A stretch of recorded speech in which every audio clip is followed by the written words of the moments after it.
ఏది ఏమైనా జగన్మోహన్ రెడ్డి గారిని అరెస్ట్ చేయాలి. జగన్ గారిని అరెస్ట్ చేయాలంటే దానికి సంబంధించి ఒక కేసు కావాలి. అదే ఏపీ లిక్కర్ కేసు. ఏదైతే మద్యం అక్రమ కేసు అని అంటున్నారో ఆ కేసులో భాగంగా ఒక కేసు అయితే నమోదు చేశారో ఆ కేసుకి పూర్తి ఆధారాలు లేవు అని అయితే అందరి అభిప్రాయం. ఎందుకంటే ఆధారాలు ఏవి ఇప్పుడు వరకు బయట పెట్టలేదు వాళ్ళు. కానీ ఎవరో ఒకళ్ళు పట్టుకున్నారు, ఒకళ్ళ తర్వాత ఒకళ్ళు అరెస్ట్ అయితే చేస్తున్నారు. ఏదో ఏదో మిస్టరీ గేమ్ లాగా. కాబట్టి ఇప్పుడు జగన్ గారి అరెస్ట్ గురించి దాని గురించి మాట్లాడే కన్నా ఇప్పుడు ఏదైతే సిట్టు ఛార్జ్ షీట్ దాఖలు చేసిందో మద్యం అక్రమ కేసు మీద, ఏదైతే మద్యం స్కామ్ మీద సిట్టు ఏదైతే ఛార్జ్ షీట్ దాఖలు చేసిందో ఆ ఛార్జ్ షీట్లో 21 తప్పులు ఉన్నాయంట, 21 అభ్యంతరాలు ఉన్నాయంట. కాబట్టి కోర్టు మీ ఛార్జ్ షీటే ఎంత దారుణంగా ఉందండి, అది ఛార్జ్ షీట్ అంటారు దీన్ని, ఈ ఛార్జ్ షీట్ కాస్త మార్చండి అయ్యా బాబు, 1, 2 కాదు 21 అభ్యంతరాలు ఉన్నాయి అని ఒక్కొక్కటి చెప్పింది. ఇదేంటిది, చాలా పక్కాగా ప్లాన్ చేస్తారు కదా అసలు. కాబట్టి ఎలా ప్లాన్ చేశారో నాకు అర్థం కాదా. కాబట్టి 100% జగన్ గారిని అరెస్ట్ చేయాలి అని అనుకున్నప్పుడు అంతే స్ట్రాంగ్గా ఎవిడెన్స్ ఉండాలి కదా, అంతే స్ట్రాంగ్గా ఛార్జ్ షీట్లు ఉండాలి కదా. అవేమీ లేకుండా అట్లీస్ట్ ఛార్జ్ షీట్లోనే ఇన్ని తప్పులు అంటే. కాబట్టి ఏం జరుగుతుందని తెలుసుకునే ముందు ఫస్ట్ అయితే లైక్ చేయండి. లైక్ చేస్తే నాకు మోటివేషన్ ఉంటుంది, ఎక్కువ మందికి ఇన్ఫర్మేషన్ షేర్ అవుతుంది. లైక్ చేయాల్సిన బాధ్యత మీదే చెప్తాను నేను. కాబట్టి వాస్తవాలు ప్రజలు తెలియాలి కదా, ఈ నిజాలనే ప్రజలు తెలియాలి. ప్రజలు తెలియాలంటే మీ బాధ్యతగా మీరు లైక్ చేయండి. లైక్ చేయడంతో పాటే కొత్తగా మన ఛానల్ ఎవరైనా చూస్తే పక్కాగా సబ్స్క్రైబ్ చేయండి. మీ అమూల్యమైన అభిప్రాయాన్ని కామెంట్ రూపంలో తెలియజేయండి. అసలు ఏంటది ఒక్కసారి చూద్దాం. కూటమి ప్రభుత్వం కక్షపూరితంగా వ్యవహరిస్తూ నమోదు చేసిన మద్యం అక్రమ కేసుకు సంబంధించిన సిట్టు దాఖలు చేసిన ఛార్జ్షీటు తప్పులు తడకగా ఉందని ఏసీబీ కోర్టు న్యాయమూర్తి భాస్కర్ రావు గారు పేర్కొన్నారంట. ఛార్జ్షీట్లో నమోదు చేసిన వివరాలన్నీ అసంపూర్తిగా ఉండడమే కాకుండా పూర్తి నివేదికలు సమర్పించలేదని కోర్టు వ్యాఖ్యానించడం అయితే కనుక జరిగింది. క్రైమ్ నెంబర్ 21/24కు సంబంధించి 2025 జూలై 19న దాఖలు చేసిన ఛార్జ్షీట్ పరిశీలనలో కనుగొన్న 21 లోపాలు, అభ్యంతరాలపై 3 రోజుల్లో సమాధానం తెలపాలని ఆదేశిస్తూ సిట్ అధికారులకు ఒక మెమరాండం జారీ చేశారు. కాబట్టి తదుపరి చర్యలకు ఈ సమాధానాలు తప్పనిసరి. ఏసీబీ కోర్టు న్యాయమూర్తి భాస్కర్ రావు గారు స్పష్టం చేయడం జరిగింది. అసలు ఏంటది, ఆ 21 అభ్యంతరాలు ఏంటి అనేది ఒక్కొక్కటిగా చూద్దాం. 21 అభ్యంతరాలు చూద్దాం. లెంత్ అయినా కంగారు పడద్దు, ఎండ వరకు చూడండి. వీళ్ళ చేసిన తప్పులు ఏంటో మీకు క్లియర్గా తెలుస్తుంది. 21 అభ్యంతరాలు ఇవే ఏంటంటే, 1, ఛార్జ్షీట్లో చూపిన ప్రతి నిందితుడికి సంబంధించిన ప్రతులు, పత్రాలు సమర్పించాలి. తద్వారా వారికి ఆ ప్రతులు, పత్రాలు ఇవ్వడం సాధ్యమవుతుంది. ఇవ్వలేదేమో, అందుకని ఇది చేర్చారు.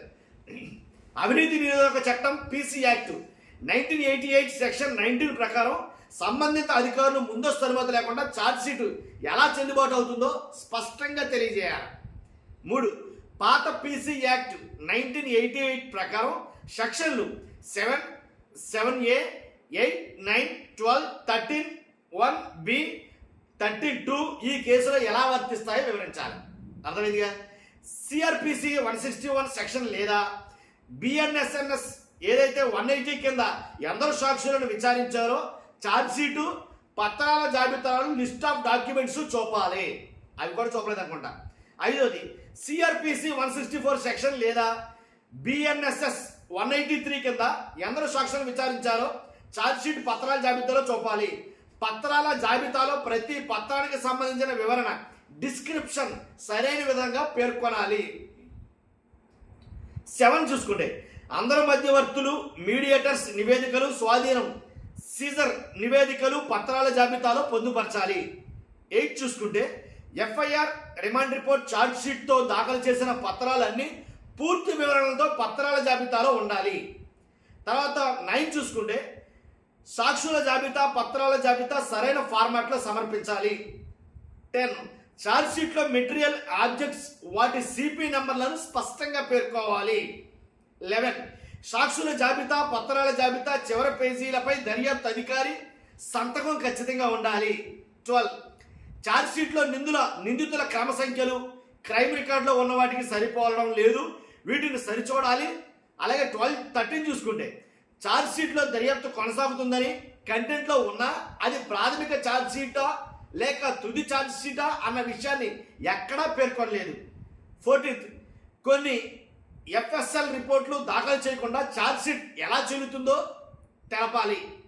15, 3,500 కోట్లు దారిమళ్ళాయని ఛార్జ్షీట్లో పేర్కొన్నారు. అయితే ఆ మొత్తాల వివరాలు టేబుల్ రూపంలో లెక్కలు సరిపోలే విధంగా సమర్పించాలి. సరిపోలేదని దీని అర్థం. 16 7 నుండి 15 వరకు 7th to 15th వరకు నిందితుల హోదాలను స్పష్టంగా పేర్కోవాలి. ఎవరి హోదా ఏంటనేది, వారిని ఎందుకు అరెస్ట్ చేయలేదో కారణాలు తెలపాలి. 17th 7 నుండి 15th వరకు నిందితుల పాత్రను ఛార్జ్షీట్లో ప్రత్యేకంగా తెలియజేయాలి, ఎందుకు తెలియజేయలేదు. 18th ప్రతి నిందితునిపై వేర్వేరుగా వర్తించే శిక్షా సెక్షన్లు, పనిషబుల్ సెక్షన్లు వివరించాలి. 19th మిగిలిన నిందితులపై దర్యాప్తు కొనసాగించేందుకు ఈ కోర్టు అనుమతి ఇవ్వగల న్యాయ నిబంధన ప్రొవిజన్ ఏదో స్పష్టంగా తెలపాలి. 20th ఎంతమంది నిందితులు అరెస్ట్ అయ్యారు, ఎప్పటి నుంచి వారు జ్యుడిషియల్ కస్టడీలో ఉన్నారు అనే వివరాలు చెప్పాలి. 21 ఛార్జ్ షీట్లో అసలు జడ్జిని ఏమి కోరుతున్నారన్న విషయాన్ని ప్రేయర్ పోర్షన్ సరైన విధంగా రాయాలి. ఇలాగా 21 అభ్యంతరాలు అయితే కనుక కోర్టు వారు తెలియజేయడం అయితే జరిగింది.